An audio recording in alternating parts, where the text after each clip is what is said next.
One of the most profound movements and one of the first real social movement in American history was all about slavery, and that's labor. And it was about creating a different kind of democracy, different kind of way of thinking about the economy. And I think these battles aren't over. The African American portion of American wealth as a whole is 3% today.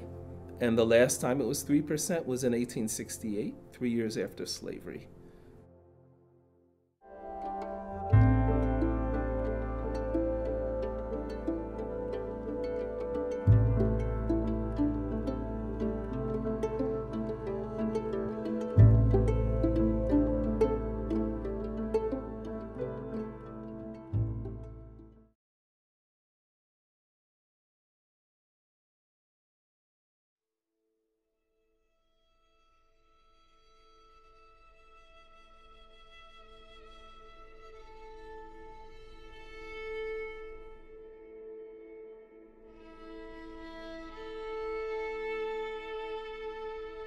African Americans going back to before the Civil War, and the earliest African American spokespersons and writers and leaders like Frederick Douglass and others argued that the fundamental feature of the American economy was dehumanization.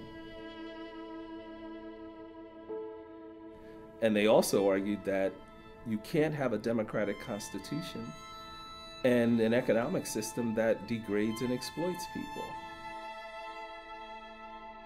Many of the radical Republicans who fought for the Civil War and in the Civil War believed the same thing.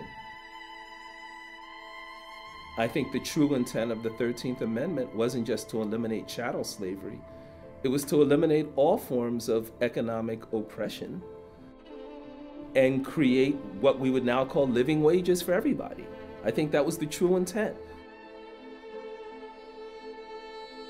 But these things were overthrown. After the Civil War, there was a counter-revolution, Lincoln's assassination, the destruction of Reconstruction. We got segregation, which wasn't just about making white people feel superior, it was about a cheap labor force, which persisted. The 1963 March on Washington, where everyone sees Martin Luther King's I Have a Dream speech. Well, King wasn't head of that march. A. Philip Randolph was, the first black trade union president. The demand of the march was for jobs and freedom. Jobs came even before freedom.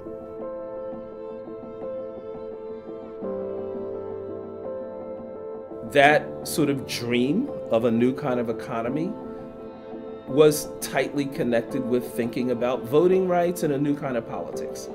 And when African Americans said we refuse to work as basically semi-slave laborers with no rights and no voting rights and no protections, and my generation said we're not going to do that work that our parents did, then employers started bringing undocumented immigrants into the country to work with no rights and no protections.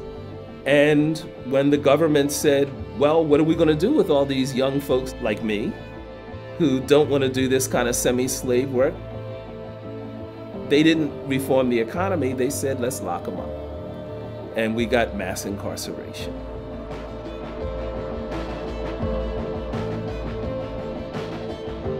And so I think all of these things are related to our history.